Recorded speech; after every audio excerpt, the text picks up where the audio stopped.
Vascular plant apomorphism.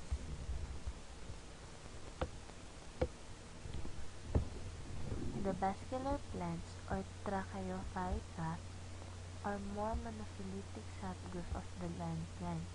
The major lineages of Trachyophytes are seen in Figure 4.1. Vascular plants together share a number of apomorphies, including 2. Sclerenchyma, specialized cells that function in structural support, Torcayae element, cells of xylem tissue, shield element, cells of phloem tissues, an endodermis, and an independent long-lived saprophyte. In addition, all extant vascular plants and all except for the earliest fossil lineages, such as rhinophytes, possess two other apomorphies: saprophytic limbs which are associated with stem in a shoot system and roots, lost in the Phyllosophytes. See later discussion.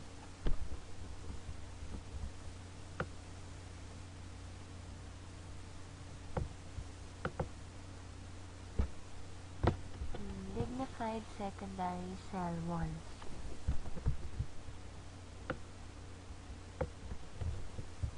Vascular plants have evolved a chemical known as lignin, which is complex polymer of phenolic compounds. Lignin is incorporated into an additional cell wall layer known as the secondary wall, which is found in certain specialized cells of vascular plants. Secondary walls are secreted to the outside of the plasma membrane, between the plasma membrane and the primary cell wall.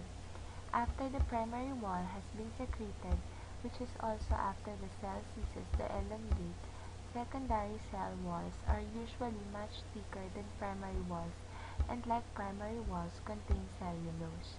However, in secondary walls, lignin is secreted into the space between the cellulose microfibrils, forming a sort of interbinding cement. Thus, lignin imparts significant strength and rigidity to the cell wall. In virtually all plant cells with secondary lignified cell walls, there are holes in the secondary wall called pits. Pits commonly occur in pairs opposite the sites of numerous plasmodesmata in the primary cell wall. This group of plasmodesmata is called a primary pit field. Pits function in allowing communication via the plasmodesmata of the primary pit field between cells during their development and differentiation. They may also have specialized function in water-conducting cells.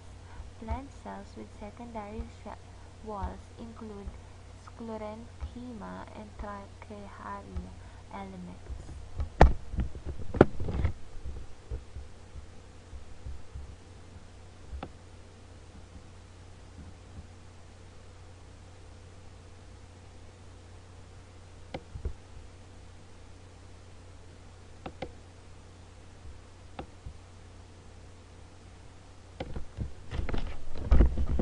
Sclerenchyma.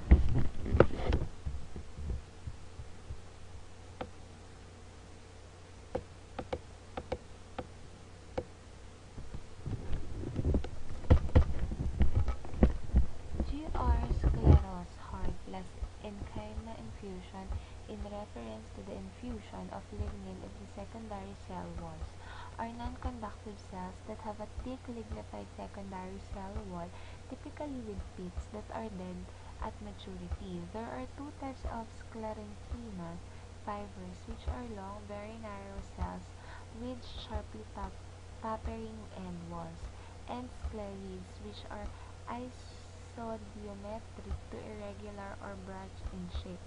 Fibers function in mechanical support in various organs and tissues, sometimes making up the bulk.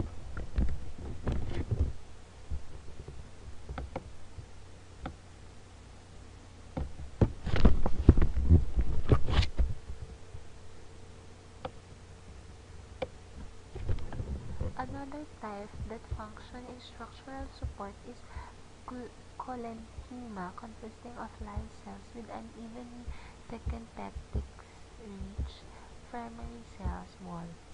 Collenchyma is found in many vascular plants but is probably not an apomorphy for the group.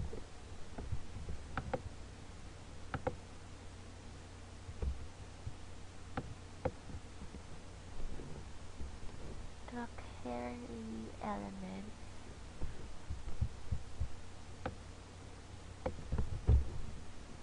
The vascular plants, as the name states,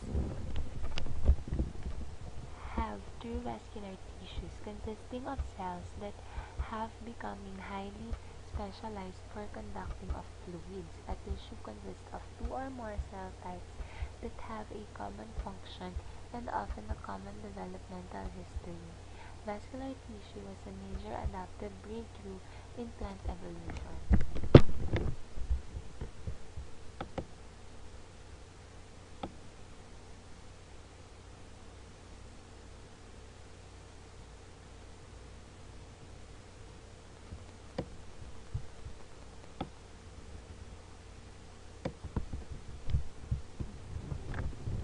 Trochanteric elements are specialized cells that function in water and mineral conduction.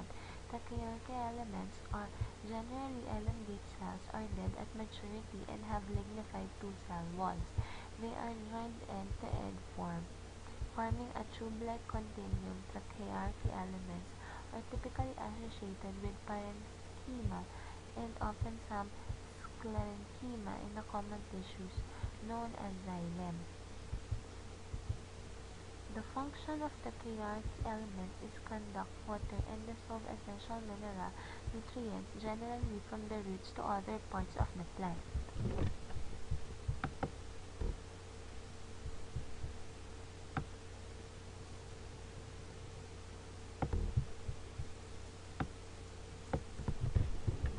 There are two types of trochanteric elements, tracheids and vessels members. This differs with regard to the junction between adjacent end-to-end cells, whether imperforate or perforate.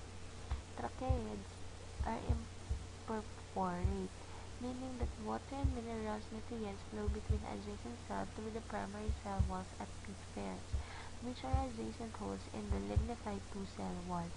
Basal membranes are perforate, meaning that there are one or more continuous holes or perforations with no intervening one or two wall between adjacent cells through which water and minerals may pass. The contact area of two adjacent basal membrane is called the perforation plate.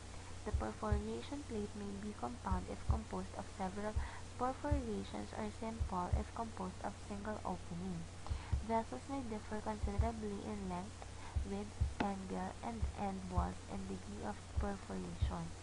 Tracheids are the primitive type of trochanteric element. Vessels are thought to have evolved from pre-existing tracheids independently in several different groups, including a few species of Equisetum, a few leptosporangiate ferns on nettles, and almost all angiosperms.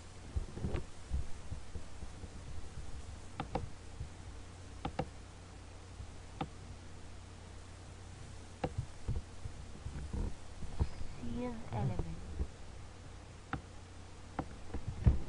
Sieve elements are specialized cells that function in conduction of sugars. They are typically associated with parenchyma and often some sclerenchyma in a common tissue known as phloem. Sieve elements are elongate cells having only one primary wall with no lignified two-cell wall. This primary wall has specialized pores which are aggregated together into sieve areas. Each pore of the sieve area is continuous hole in the one cell wall that is lined with a substance called callulose, a polysaccharide composed of 1,3 glucose units. Sieve elements are semi-alive at maturity.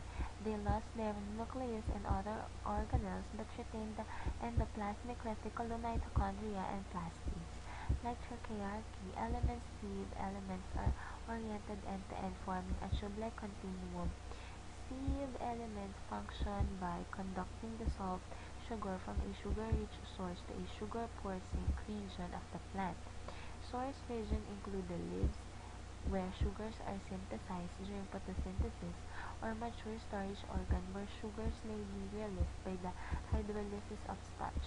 Skin can include actively dividing cells, developing storage organs, or reproductive organs such as flower or fruits.